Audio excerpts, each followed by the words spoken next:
Howdy ho guys, and welcome to another Virginian vlog. Today, I wanted to share a message regarding, following your dreams and pursuing your passions, all of that good stuff, I mean, after all, isn't it, again, it's what we're after, isn't it, in life, to do what we love. And so, again, I'm going to make the assumption that whoever's watching this is actively moving towards that. Or if not actively moving towards that, is thinking about getting onto the path of doing whatever it is that you love, right?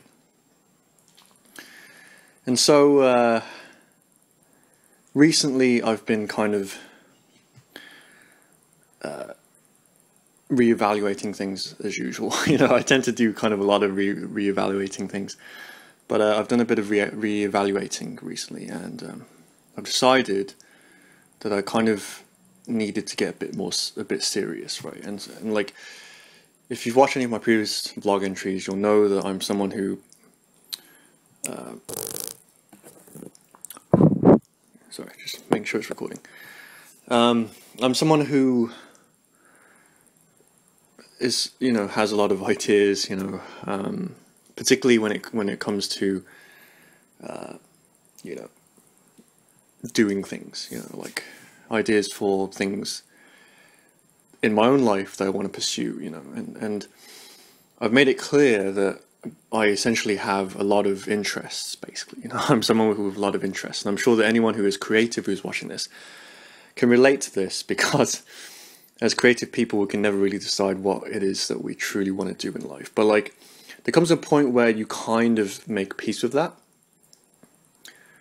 You recognize that you do have a lot of interests, and instead of fighting against that, you learn to kind of embrace it. And so I am not ashamed that I have a lot of interests. I'm not ashamed, well, maybe just a little bit.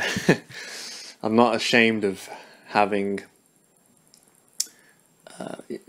just being all over the board, in terms of what I like to do.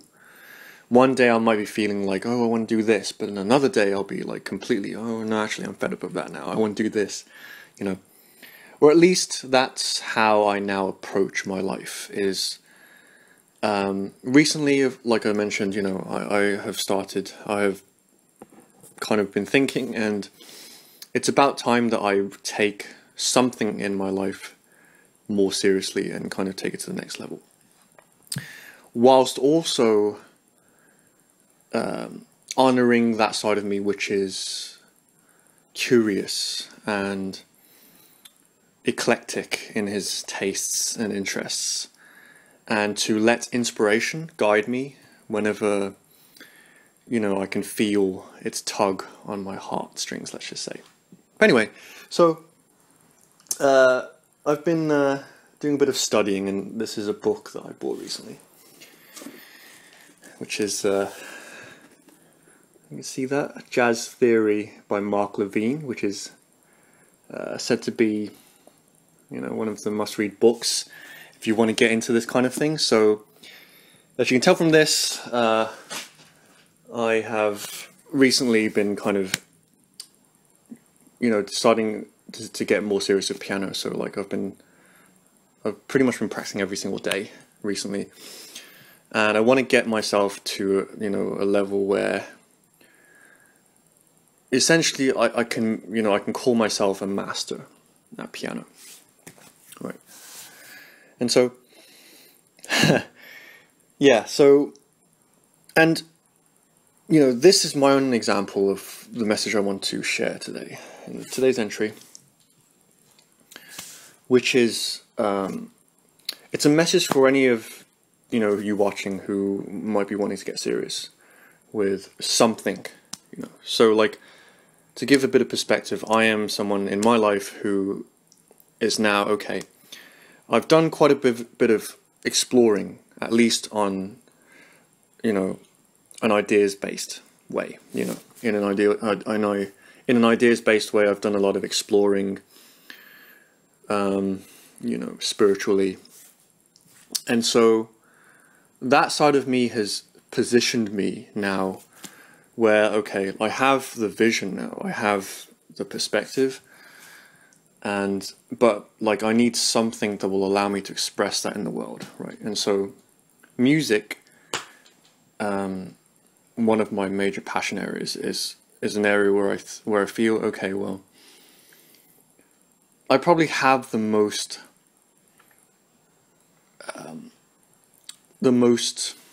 affinity towards, right? Based on where I am in life, based on my background, based on where I am on my path, I've decided that music is something that I want to pursue, right?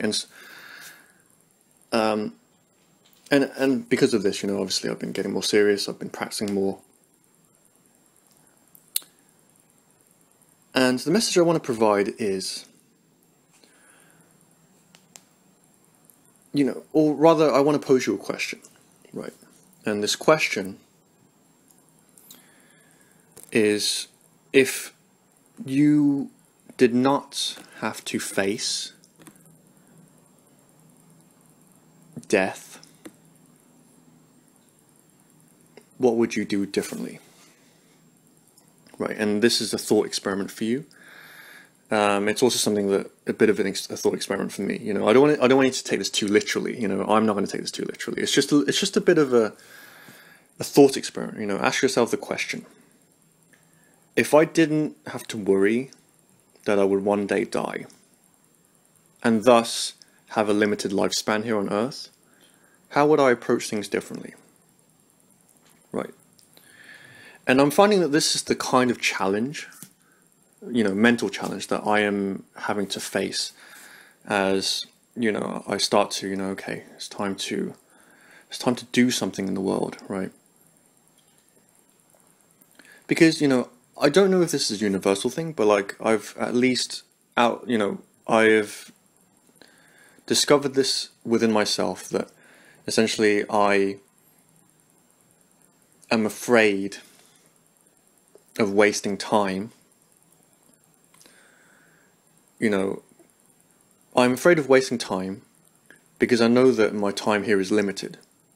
Or at least that idea seems to have been planted in my mind through my, you know, via my upbringing. And so I approach everything with this anxiety, you know, thinking that, you know, oh shit, you know, I can't invest too much in this because I will one day die, essentially. I've got limited time here. I don't want to waste my time investing anything. And perhaps this is like the mentality of like a commitment phobe. Perhaps, you know, that's my guess, you know. I only know this to be true for myself, but and as such, like I have great difficulty really committing to any one thing in life. Sometimes I feel, you know, I find commitment challenging because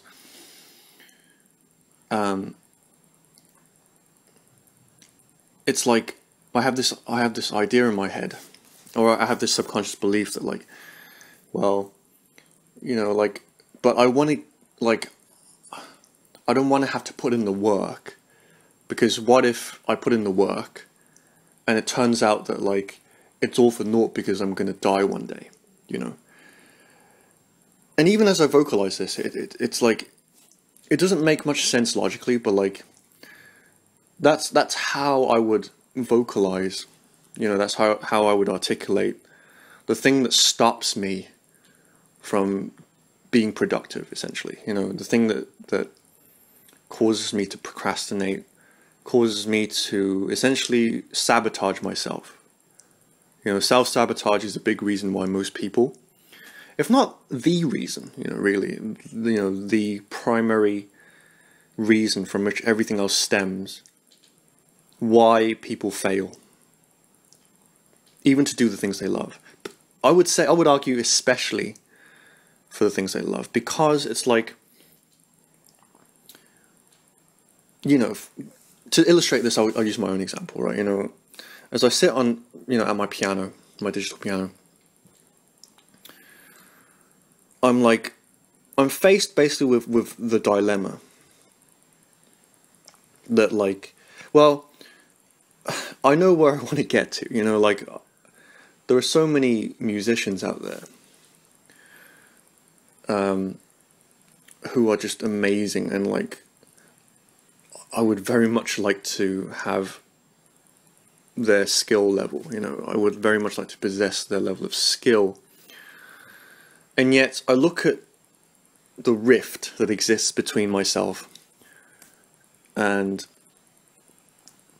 you know, someone like, I'll just name drop, you know, Corey Henry, for example. You know, he's like he's the keyboardist for the kind of jazz fusion band, Snarky Puppy, but like he does a lot more than that, you know. But like he's one person I look up to, and like there are a couple more, and I'm discovering more as you know, I follow the trail basically. But like I look at someone like him, and I look at my own skill level, and I look at like all of the tools that are laid out in front of me, because like I've been a lifelong musician, you know. That's the advantage I have with music, is like I've been doing music since I was like a toddler, so like I have quite a bit of background in music, and so like I know the various areas of focus that exist within the discipline of music, and still, like, you know, I have all of that, and still I look at someone like Corey Henry, or like, you know, whoever virtuoso, and it's like, you know, they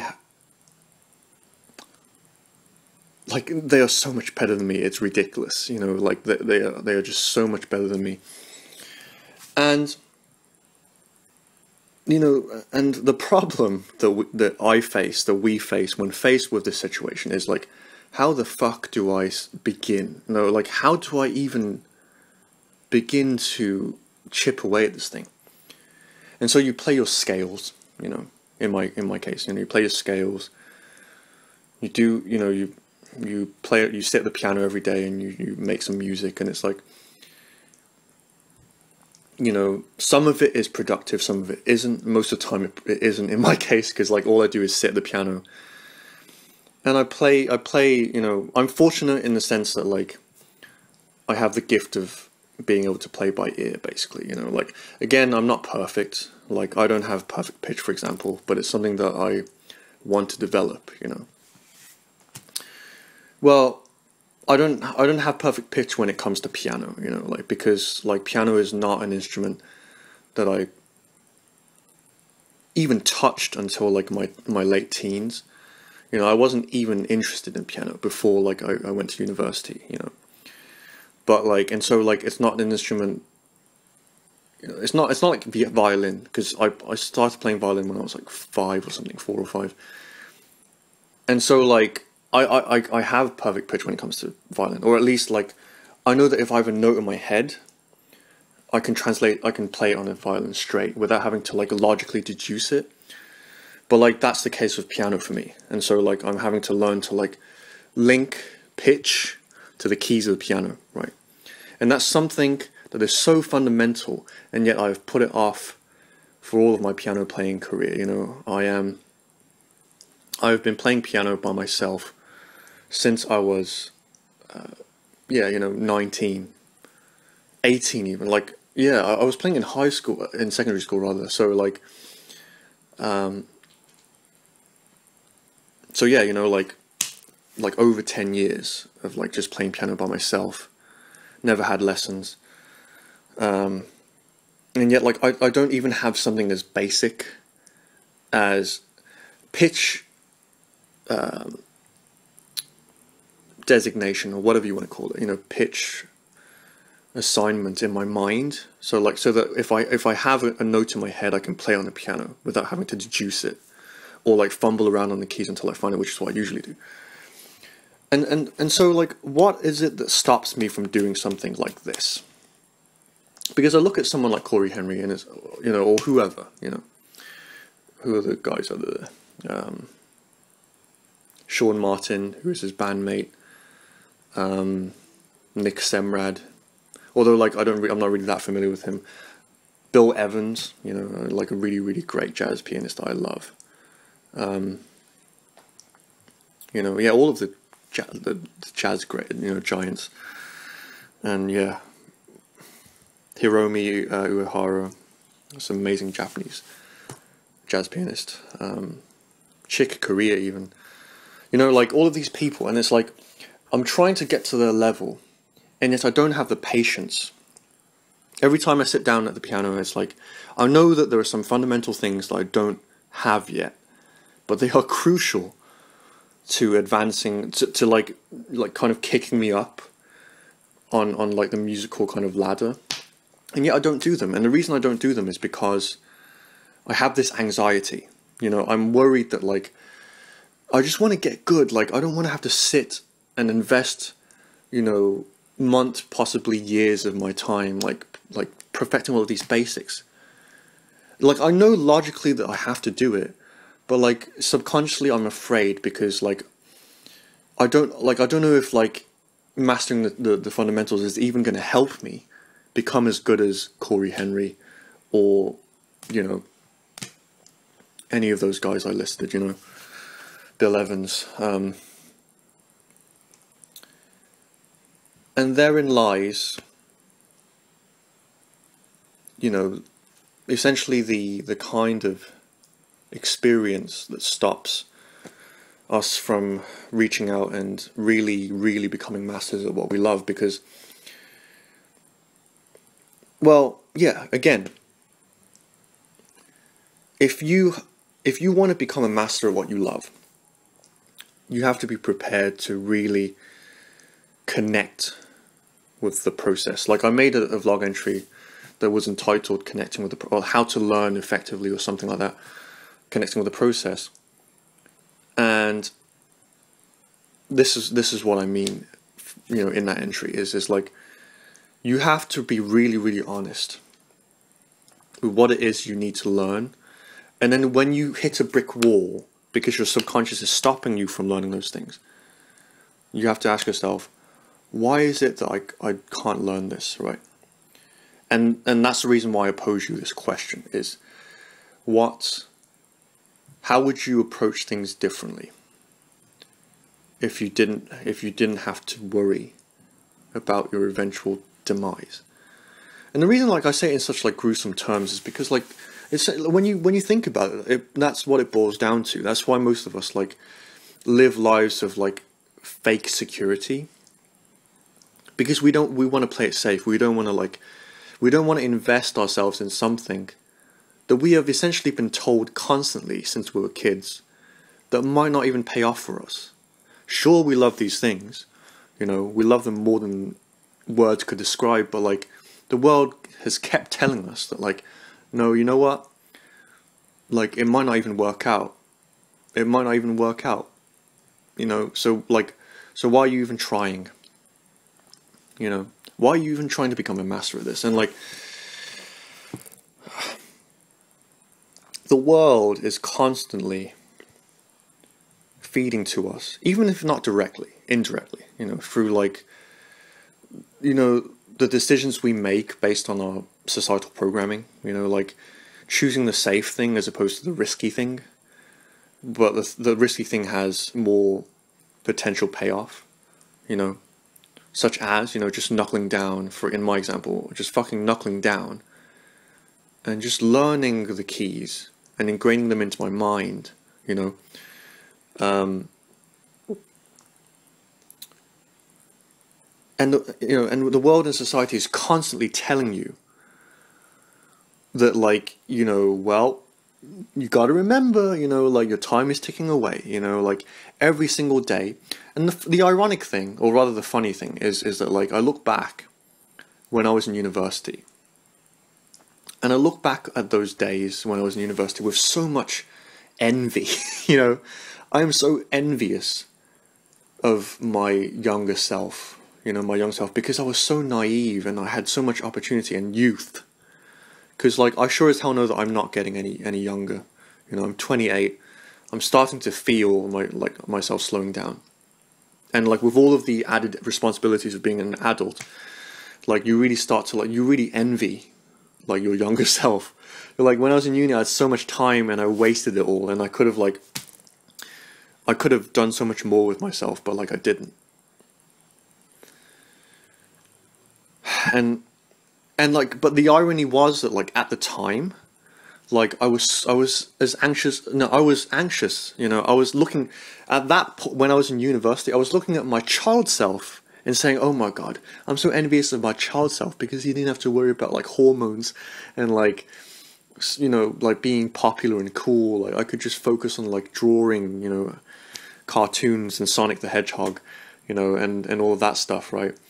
And so like we're in this never-ending game. I say game, but it's not fun at all, really. You know, we're missing.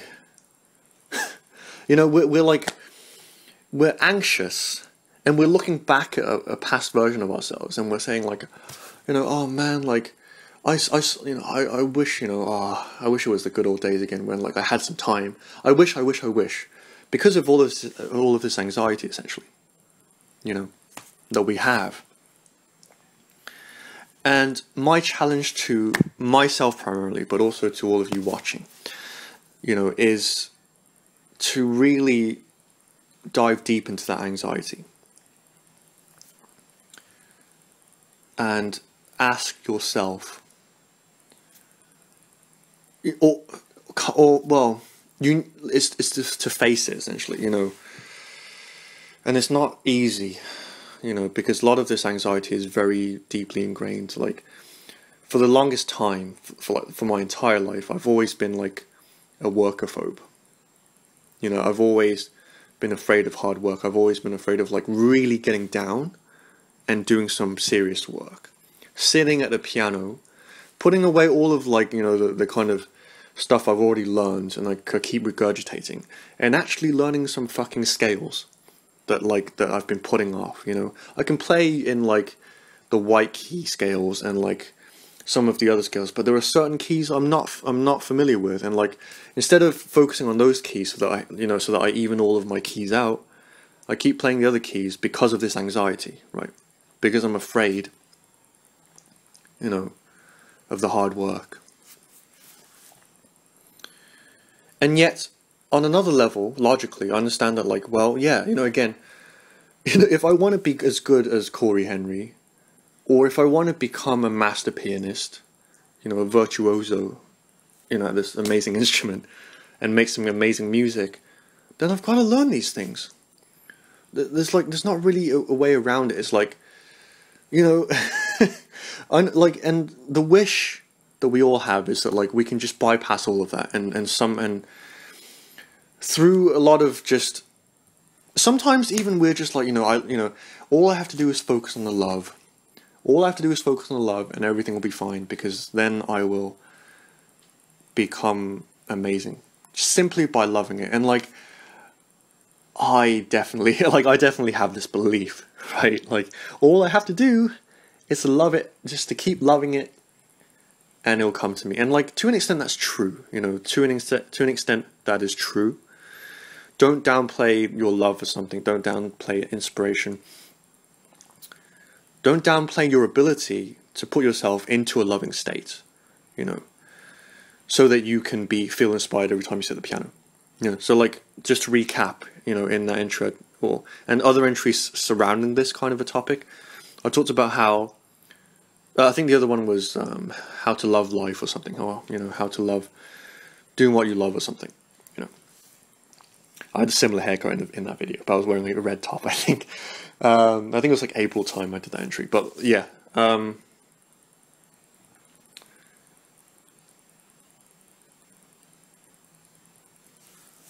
You know, yeah, like, don't underestimate your ability to, like, to basically, like, put your, you know, to connect with your love for your craft, you know, whatever it is, you know, your passion,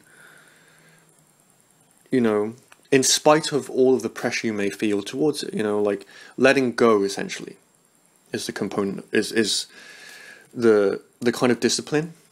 I say discipline, but it's like the softer of the disciplines, right? You know, like, with every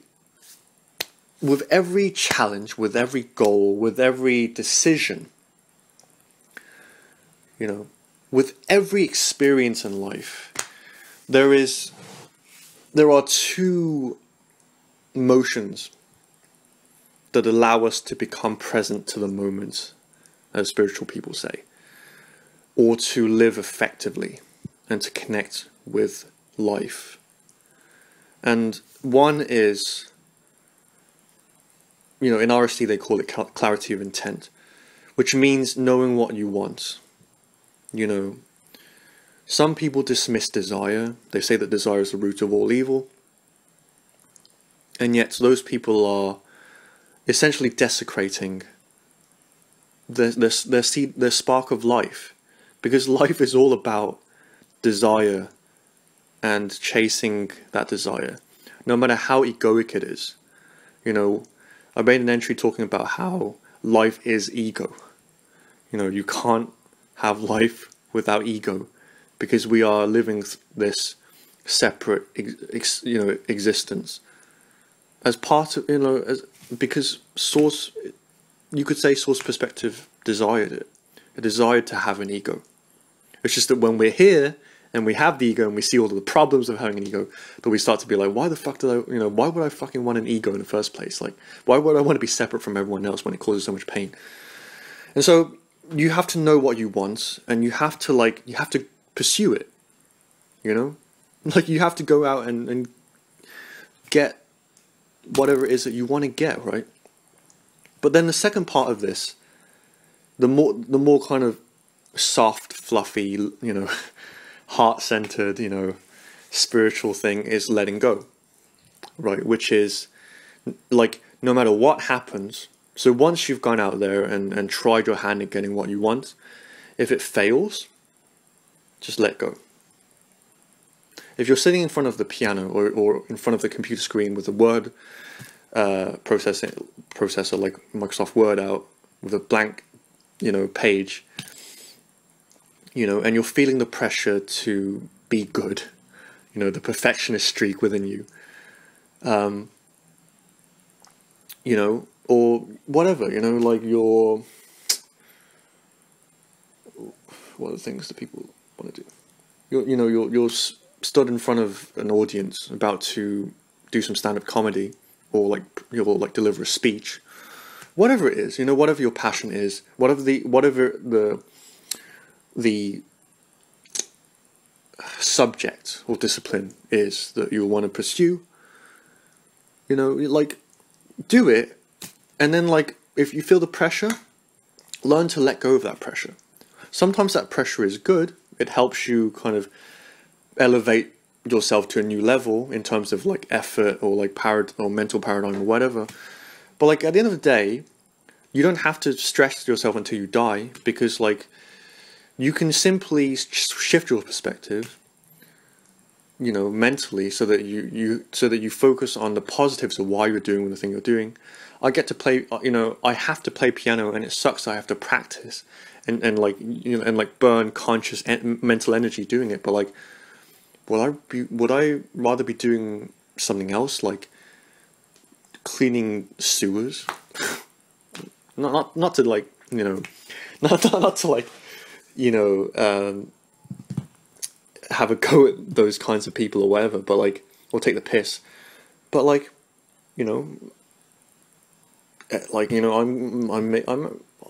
I'm making music, I'm making the language of the soul, the language of the heart.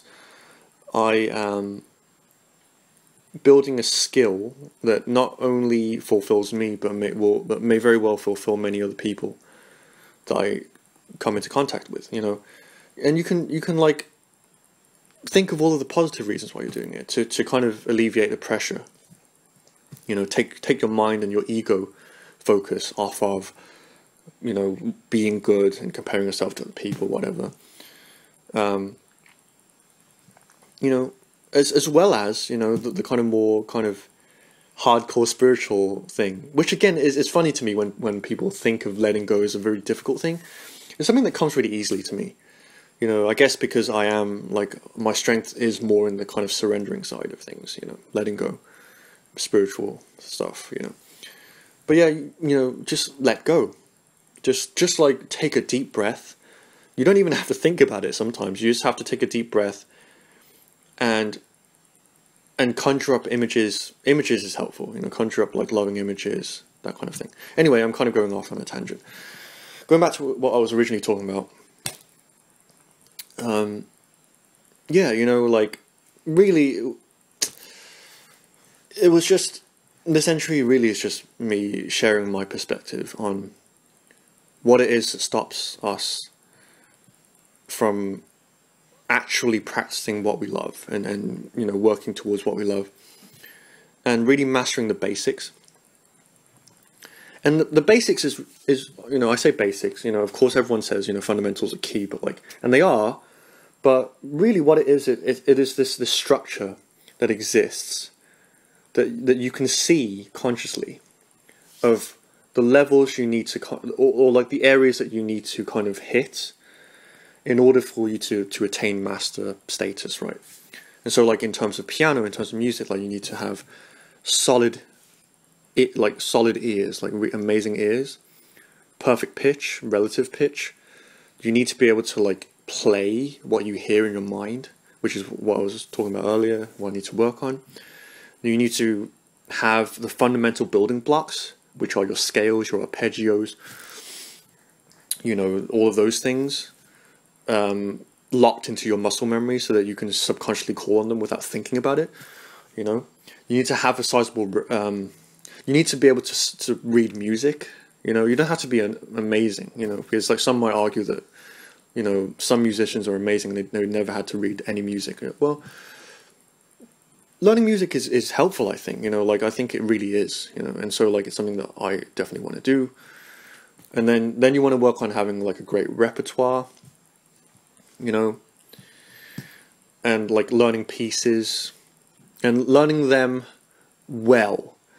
And when I mean well, I mean really well, you know, like we all like, again, you know, there's the anxiety of like, you know, I need to learn 100 pieces, you know, before I can call myself like a half decent pianist. Well, yeah, you know, like you do have to have a sizable repertoire, but like at the same time, what good is a 100-piece repertoire if you only know the pieces like vaguely, and you make loads of mistakes and you can't really play it. You don't really feel confident in playing it.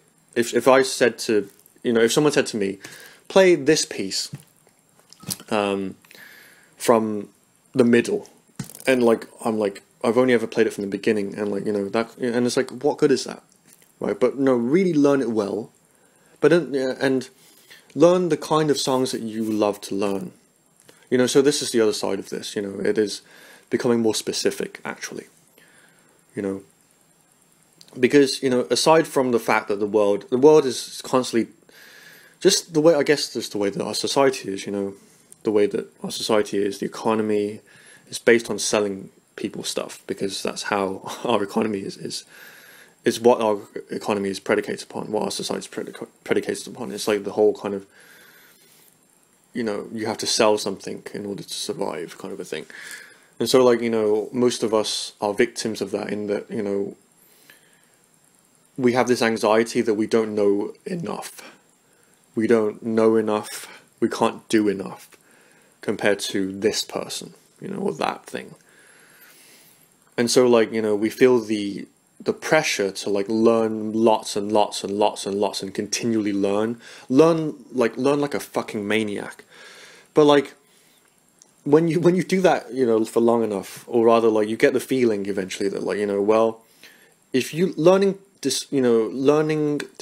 indiscriminately is not the most intelligent thing to do. You know, you sometimes you have to, because you don't have a solid grasp on what you're trying to do, you know, and you don't have a good idea of what you want yet. But like, always be like tweaking your filters, I guess, you know. And that's something that I definitely need to work on. It's like, yeah, you know, I could learn a lot of different music, for example, you know, I could read up on a lot of different things and learn lots of interesting trivia, you know, or like, you know, discover lots of interesting people, but then like, are they actually the kinds of people that I want to emulate in my own life, you know, with behaviors and habits that I want to emulate in my own life? Are they musicians whose music I actually enjoy, You know, yeah, sure, you know, there are loads of technically brilliant pianists, but do they actually make music that I would like to make? You know, because the problem is, like, there's just too much choice. You know, I don't even have to say this, you know, everyone knows this, you know this, I know this, everyone knows this. There's just too much fucking choice in the world.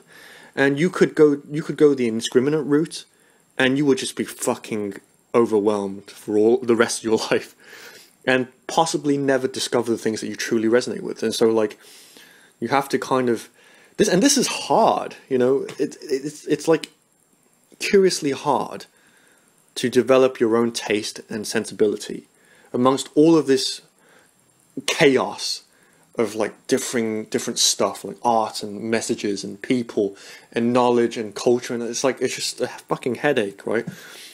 And yeah, and so, like, we all have to kind of, you know, essentially burn a bit of willpower. You know, I say that, but, like, really it's just building discipline, I guess.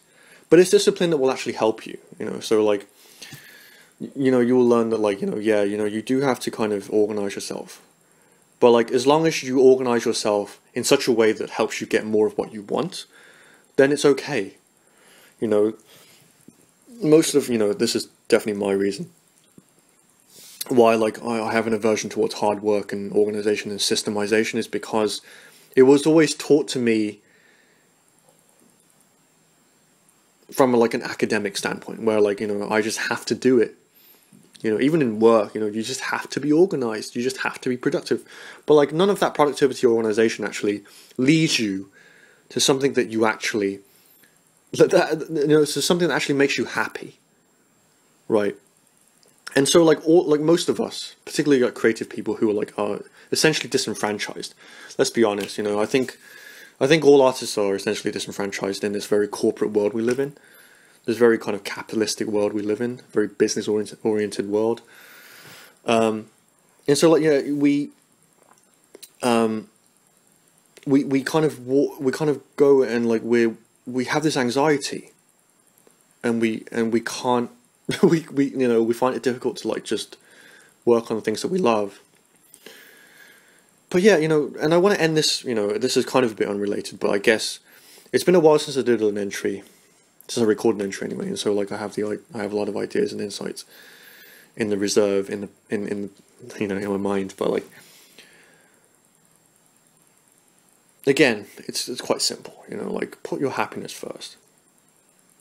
You know, as you continue on your journey, as you continue your path, like, you will continually be met with the choice of doing more of what you love, or doing more of what you don't love, but what you think is going to fill you with love or make you happy.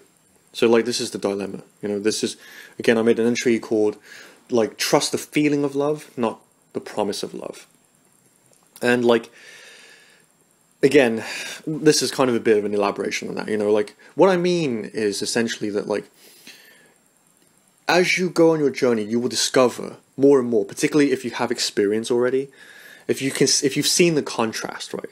So for someone like me, you know, I've lived most of my life not having a choice, in terms of what I love to do. You know, like, I've always, like, you know, I've had to go to university, I've had to get a good education, I've had to get a job, and, like, all of these things, like, I just had to do.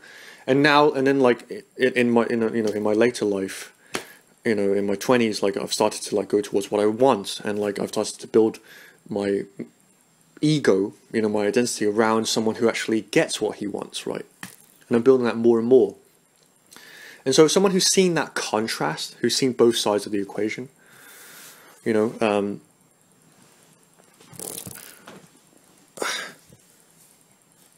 what was the point I was trying to make?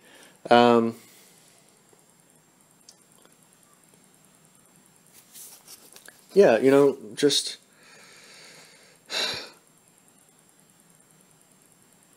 sorry, I forgot the point I was trying to make. But, like, yeah, do what you trust, what is going to make you happy. You know, Yeah. Well, okay. I think I know. I think I remember what I was going to say. Yeah. For those of you who've seen the contrast, like you know what it's like to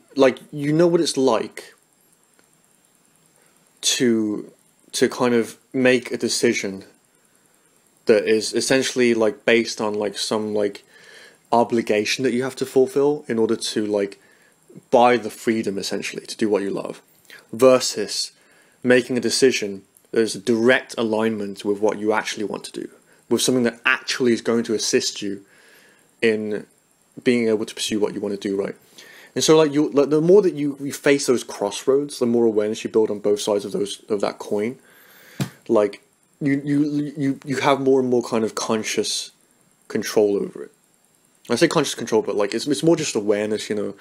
You start to recognize, okay, you know, the more that like it burns you when you make decisions that like aren't necessarily, they're just, you know, they're just promises. They're just like, you know, oh, I just need to make enough money to survive. You know, I need to start saving money because just in case of a rainy day. And like you start to like make all of these fucked up decisions essentially. You know, that many people make, actually, probably a majority of people make, like where you're just trying to survive and get by. Like, essentially, that's it. You know, like you save money because, like, for a rainy day or whatever, you know, just in case. But then when you really ask yourself, like, is that actually going to make you happy, or is that just a waste of your fucking time? Because yeah, okay, fine. You know, accidents will happen. You will get fucked by life sometimes, but like, you know, like, is the act of you saving money really, like, you know, if you do that, is that actually going to lead to your happiness? No. Right. And the tricky thing is that, like, most people, like, you know, they save money, for example, or like, you know, they do all these stupid things, you know, like, a lot of it revolves around, like, you know, yeah, essentially saving money or building money, but it's in a way that, like, that is just for survival. That's what most people do. That's what most people aim for, survival. Most people aren't aiming to be happy. Of course, it's because they subconsciously believe that, like, they don't deserve happiness, and so, like, they focus on survival. So they save all of this money. They make all of these investments, you know, that essentially promise more money and promise more freedom, but like all of that is just abstract, you know, just abstract strategies, and that when you really scrutinize and put under the microscope, they don't actually contribute to your happiness.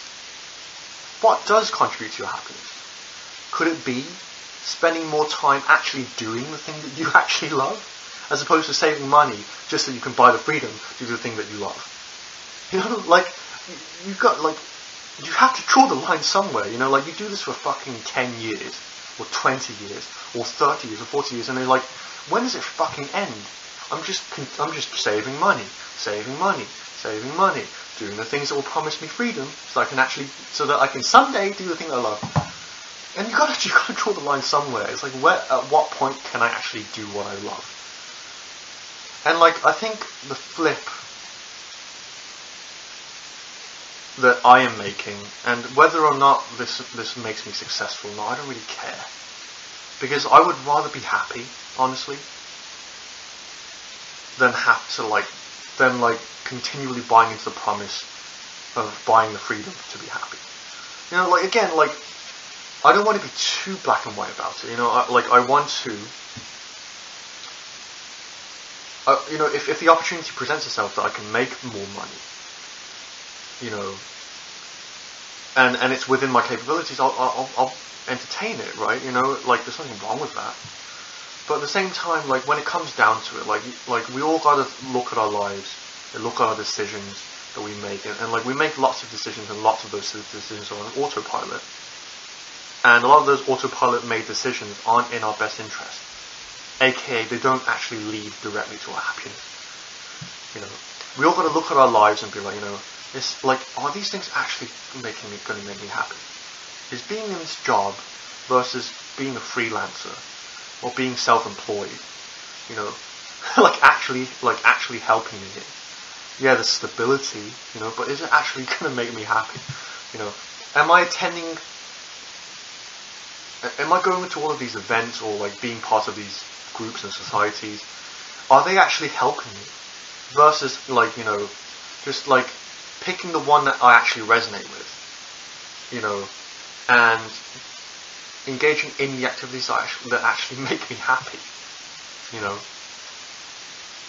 Being in a conference, and like I have nothing against conferences, I actually love like seminars and things like that, but like, because they, you know, they provide like a growth experience for everyone, for myself. But like, you know, is going to a seminar and talking to people about the thing that I want, does that actually beat actually doing the thing that I want? You know, do you see what I mean? You know, like, do I actually need to save money or like buy this thing? You know, in order to be happy, you know, do I need to make myself look like $1 million? Like, is that directly going to make me happy? This is the switch that I'm making, and this is the switch that I'm hoping many people will start to make. Is instead of, you know, again, like all of this is me kind of scratching different sides of the same problem, which is, you know, not going for what you love, you know, being in a scarcity mentality versus an abundance mentality, you know, light motivation versus shadow motivation. You know, all of these things I've given in these entries essentially scratch the same problem, which is that like people are not trusting their desire, they're not moving towards the desire. You know, and that's a bit too deep, really. Like, all it is like, you know, if you have something that you love, if you have something you're passionate about, just do it. You know, and like when you're on your path, like just at multiple, you know, at various points on your journey, just like ask yourself, is what I'm currently doing on a daily basis, on a weekly basis, on a monthly basis, like, are all of the things I'm doing really, really helping, like making me happy first and foremost, or at least leading me to happiness? And if they're not, stop doing them, or like actively start to find a way out of them, because like you will never find happiness, you will never be a master of what you love, you will never be able to fully connect with what you're passionate about if all you're doing is delaying it, essentially, and worrying about, you know, what if I don't have enough money, what if I don't have enough time, what if I die one day and it all doesn't work out. Fuck it. Who cares? We're all going to die. We're all going to die.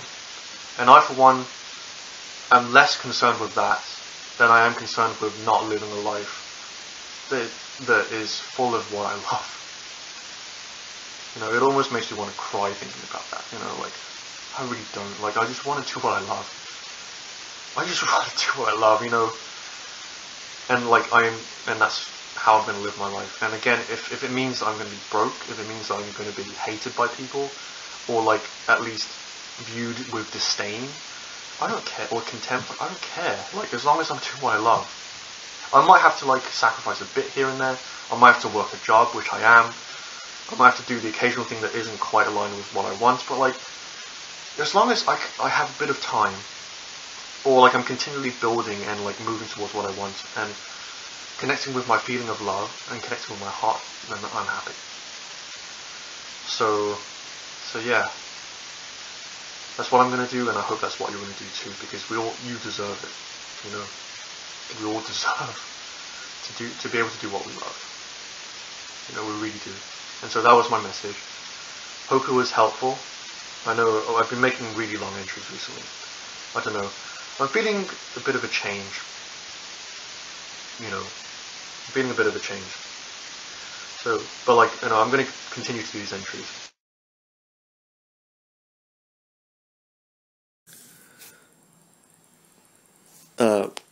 to continue through these entries. And yeah, I hope that you guys will continue to do what you love, and let's all continue to do what we love. That's my entry. So cool.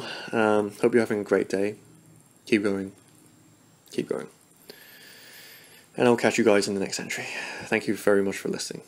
Peace out. Have a good day. Yeah.